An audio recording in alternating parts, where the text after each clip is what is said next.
Hello, my name is Lynn Hodde, and I am the Director of our Hub Program Outreach and Training at the Texas Department of Information Resources, typically known as DIR. And DIR is the IT agency for the state of Texas.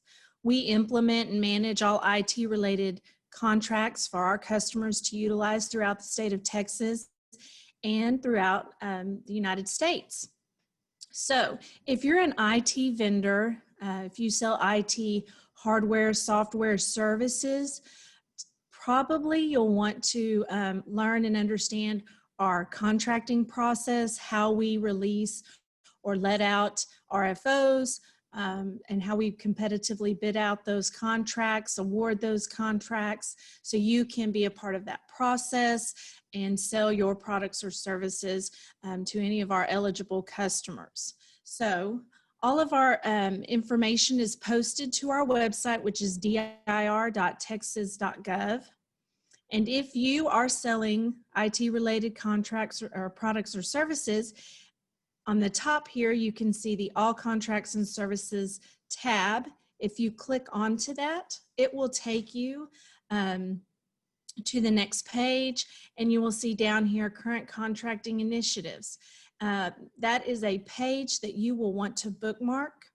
DIR is very unique. We will post everything from the planning phase all the way through to the award phase and closed solicitations. So you can see where we are in our process.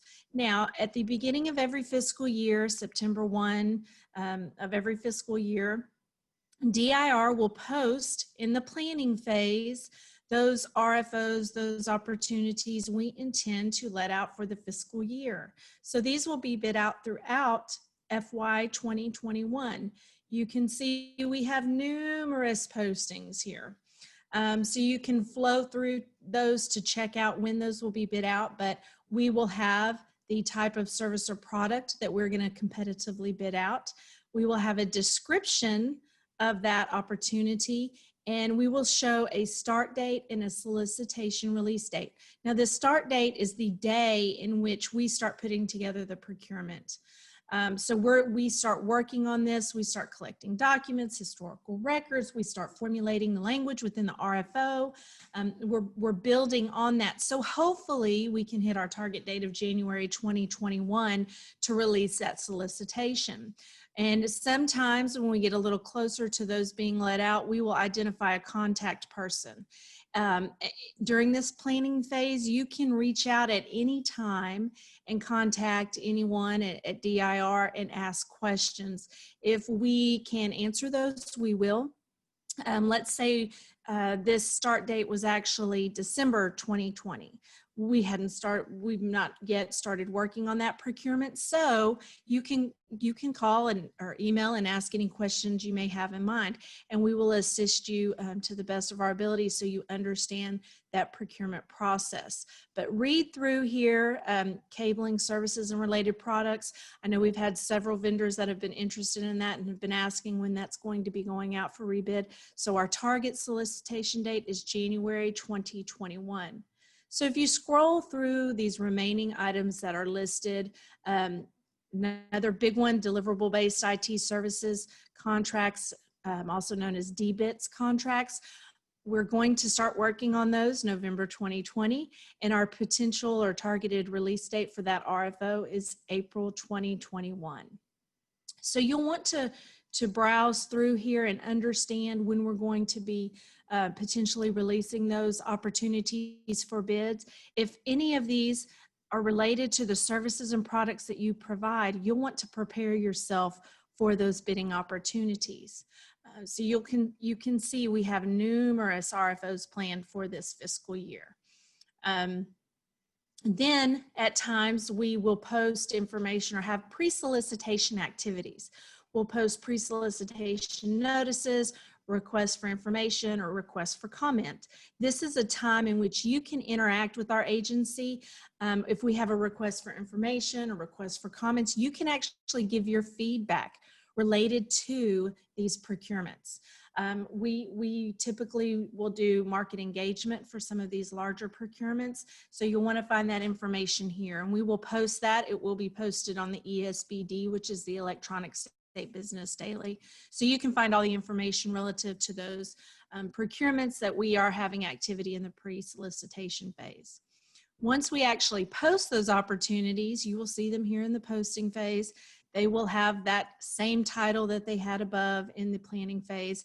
So you can see we have end user IT outsourcing. We have a posting number that lights up. And so if you were to click on that, it would take you directly to the Electronic State Business Daily, where you can find all of the solicitation documents. So all of the information you need to respond to a bid can be found there on the ESBD under this RFO number. You can see a description of what we're bidding out. You will see the due date of that bid opportunity, and then you will have a contact person here, which is Stephanie Harrison. She's your point of contact. You can ask questions. You'll want to see and identify when that pre-bid solicitation conference will be. So you have an opportunity to ask questions. Typically what we do on a lot of our RFOs is we've implemented a rolling Q&A. In the past, you would have to submit questions, or you would have a determined amount of time in which you could submit questions. And past that point of time, you couldn't ask any. And those were typically a really short point in time. Maybe you could ask questions for a week, maybe 2 weeks. Now, for most of our procurements, we have a rolling Q&A. So you can actually ask questions as you're moving through this procurement process and planning. You can ask questions typically before the pre-bid conference. You can ask questions afterwards. We will have a cutoff date, but they will take those questions in.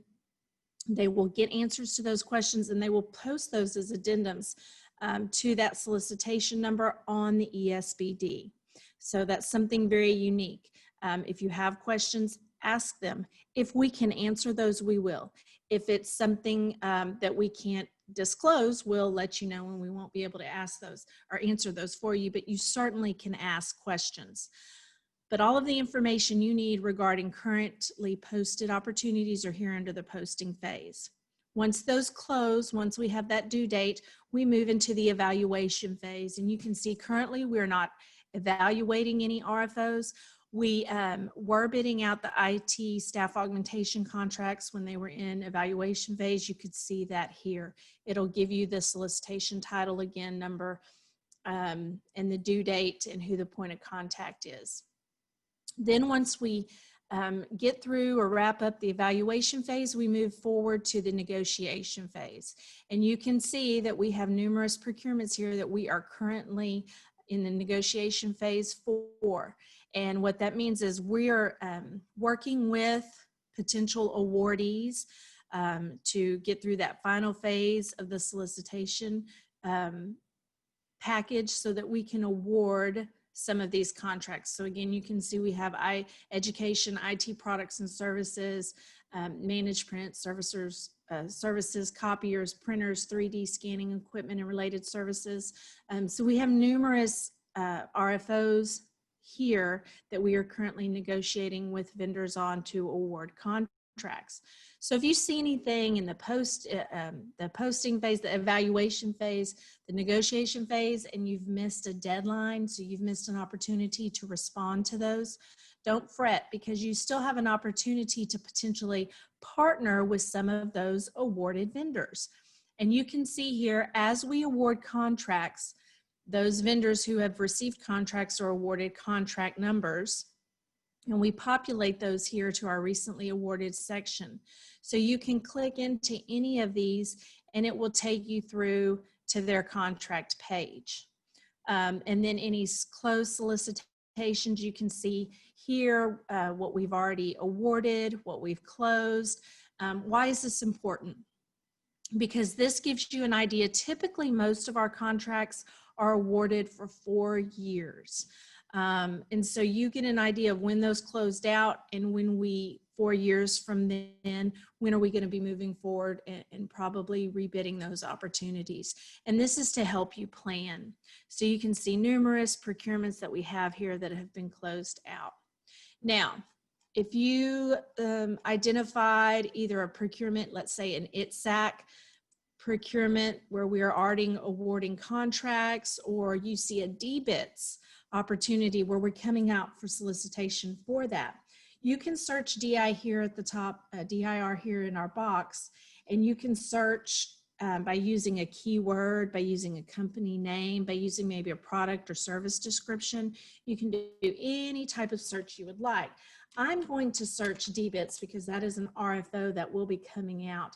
So you put in there what you would like to search. You hit enter, or you can click on the little glass here and it will populate results. Now over here on the left hand side under content type, if you click on all contracts and services, it will only populate a list of current contracts. And you can see here that we have 74 current contracts under DBITS. And you can see who those have been awarded to. You can see their contract overview and hub type. This indicates whether or not they are a hub-owned company or a non-hub owned company. So you can go into any of these contracts, and I suggest that you do. So I'm just randomly picking one here. If you click on the company name, it'll take you to their contract page. And why would you want to do this?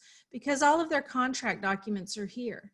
Even the RFO that was posted that they responded to, that they were awarded a contract for, is posted and included here under the contract documents. So you can take a look of what we posted previously, what we were asking for, how we asked you to package up those responses. You can take a look at their hub subcontracting plans. Do they currently have any subcontractors included on these? You can look at the terms and conditions. You can look at their contract document. So all of their contract documents relative to this contract are here included on this page. You can see over here on the right hand side, if there were any products or commodities, you could see the available brands. You can see the available products and services. Here they have two relative services that they provide: application development, application maintenance and support, and then class and item codes, commodity codes. So if you have a profile on the CMBL, the Centralized Master Bidders List, and you happen to provide these same types of services, you need to go and make sure on your vendor profile that you've identified these class and item code numbers with your vendor profile. This is how we solicit that these opportunities are being posted. So we have included these class and item codes in the DBIT solicitation. So if you have these class and item codes registered under your vendor profile, you'll receive a notice that this bid opportunity has been posted to the ESBD, the Electronic State Business Daily. If you don't have them, make sure you update them. If you don't have any codes at all, you'll definitely want to make sure you go back and include class and item codes that closely relate to the services or products that you provide. Now, this is just a sampling.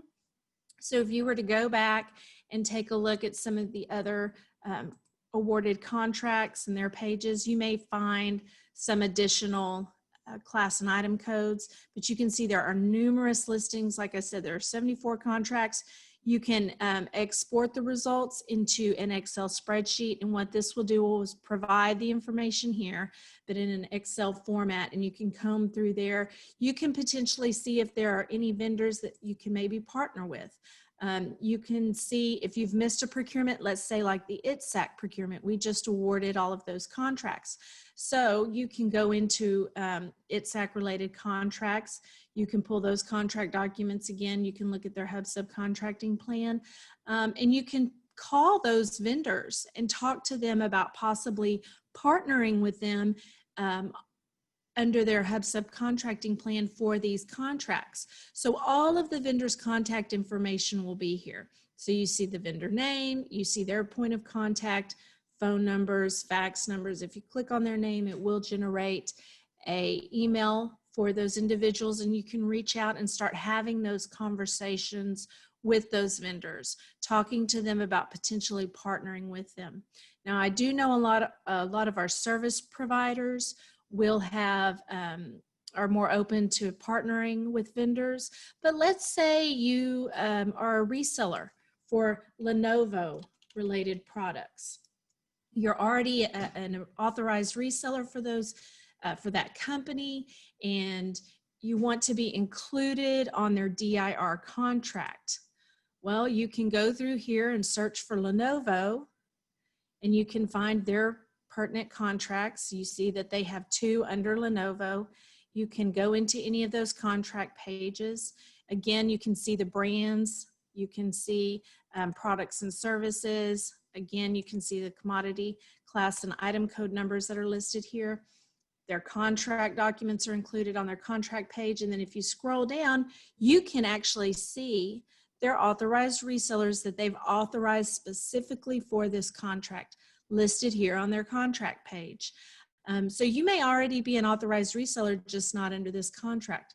Again, what you would want to do is reach out to their point of contact, and you can email them, you can give them a phone call, but you'll want to start that conversation with them to talk about becoming an authorized reseller or order fulfiller underneath this DIR contract. And why you want to do that. The state of Texas, like I said, DIR, we implement and manage IT-related contracts for our customers to utilize. And so all state agencies are mandatory customers. Institutions of higher education, cities, counties, school districts are all voluntary customers. They don't have to utilize our contracts, but they do, because it does save them time and money. So if you're if you come across, if you're trying to network with Bexar County or with San Antonio ISD or with Alamo Community College districts, if they've mentioned, are you on the DIR? Do you have a contract? What they're trying to identify is, do you have your own DIR contract, or you are listed as a maybe a reseller, an order fulfiller, or a subcontractor under a DIR contract? Because a lot of times they won't have additional conversations with you unless maybe you are included on some of these contracts, simply because this is the method they choose to utilize when awarding IT-related contracts. It's saving them time. We've competitively bid out all of these contracts and awarded those, so our customers can just simply pick up these contracts, utilize those. We've already negotiated terms and conditions with these vendors, so they can move forward in negotiating final pricing. We do not, typically for most of our contracts, we do not even discuss pricing. We discuss percentage off of MSRP when they are commodities related contracts. So they will guarantee a minimum percentage off of their MSRP on a lot of these contracts. So we're not really talking about dollar amounts until you get into the final negotiation with those customers. So keep that in mind. Again, utilize these contract pages, utilize our current contracting initiatives page, bookmark that page so you can see what RFOs are coming up. And then we also have a calendar on DIR's webpage that identifies different events that we are involved in. You'll see November 10th, we had a board meeting. So we post everything that we participate in here on our calendar. So if it's an open organization, if there's a meeting, if there's an event maybe that you can participate in, you can find that information here on our website as well. If you have any additional questions, we have a hub team that you can contact. You can contact myself, Lynn Hodde, at Lynn, LYNN.Hodde, HODDE, at dir.texas.gov. Or you can contact Teresa Williamson at Teresa, THERESA.Williamson, WILLIAMSON, at dir.texas.gov. We're here to help you. We're here to help you understand how we do our contracting process, how we award contracts to vendors, how you can network with vendors. So we're here as a resource for you. So if you have any other questions, if you're confused, if you need assistance, if you're not sure how to start this process, please feel free to reach out to us and ask those questions. We're here to help guide you through this process. So thank you and have a good day.